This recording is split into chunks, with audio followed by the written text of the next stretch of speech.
arkadaşlar, bugün yepyeni bir tane Roblox oyunundan bir parkurdayız. Neyse video anlayacağız.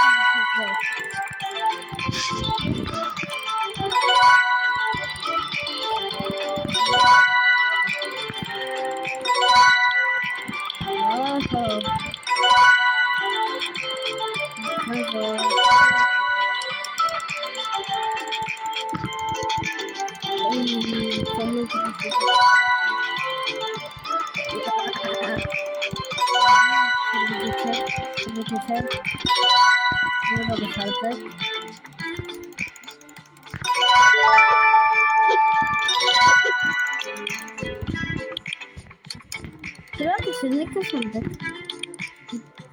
Şeyler kazandık.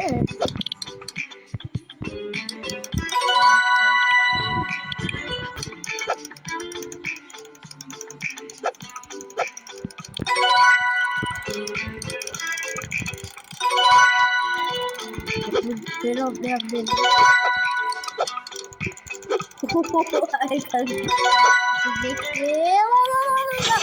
Video bitti. Video bitti arkadaşlar. Video bitti.